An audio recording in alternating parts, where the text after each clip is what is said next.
Di sini saya akan menjelaskan alat dan bahan game Gemerti jam aplikasi SPI E2C. Di sini ada Nucleo. Ini bukan Nucleo, ini merupakan master yang terhubung pada OLED. Ini slave. Ini post button, buzzer, LED merah, LED green. Gunanya post button ini untuk jam. Kalau buzzer ini menandakan terkena rintangan dengan indikator LED. Selanjutnya ada flowchart dari game Geometry Jam, dimana itu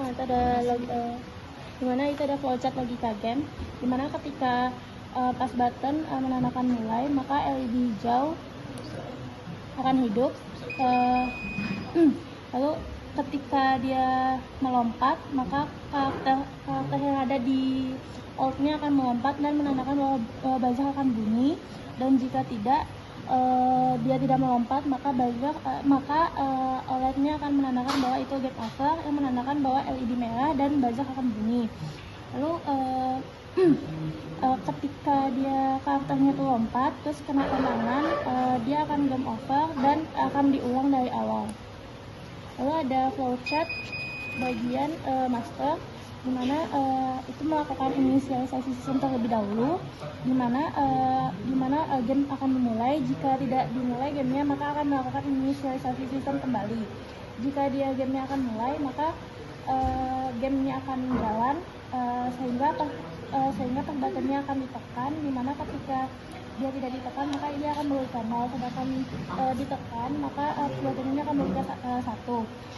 Lalu ketika ini dijalankan pas buttonnya, maka kena rintangan, maka terjadi game over. Jika tidak, itu lanjut mainan. Lalu ada flowchart slave, dimana itu melakukan inisialisasi sistem, dimana itu menerima data dari master, dimana data sama dengan game berjalan. Jika tidak, dia akan menerima data kembali dari master. Jika iya, maka LED hijaunya akan on dan LED merah akan off. Nah, selanjutnya itu ketika datanya ini jam, jika iya maka buzzer akan on dan buzzer akan on. Jika tidak, maka game ini akan game over, yang menandakan bahwa LED merah on dan LED hijau off, dan buzzernya akan on. Permainan selesai. Terus saya akan menjelaskan untuk konfigurasinya. Nah, di sini untuk konfigurasinya itu sendiri kan tadi menggunakan 2 buah STM Nucleo G474RE, yang mana di sini digunakan untuk sebagai masternya, di sini digunakan sebagai slave-nya. Di sini dia menggunakan dia itu master, kan di sini dia terhubung langsung dengan OLED-nya, pin OLED-nya ke Nucleo yang ini. Nah, selanjutnya di sini untuk komunikasi yang kedua itu kan I2C.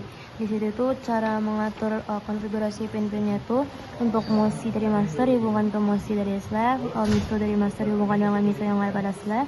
Lalu untuk SCK-nya juga SCK yang dari master dihubungkan dengan SCK yang ada pada slave, dan yang terakhir itu ada CS atau SS-nya juga dihubungkan di antara yang punya master sama punya slave. Lalu di sini untuk konfigurasi pada breadboard itu sendiri, di sini untuk OLED-nya itu dihubungkan ke ground dan ke power supply. Lalu di sini juga dihubungkan ke board yang masternya tadi. Itu di sini juga digunakan push button, yang mana digunakan untuk memulai permainan juga, dan juga untuk melakukan jam tadi pada permainan geometri jamnya. Lalu di sini untuk LED-nya, di sini LED merah itu dia nanti akan menyala ketika dia kalah. Lalu untuk LED hijau itu dia akan menyala saat permainannya itu berlangsung.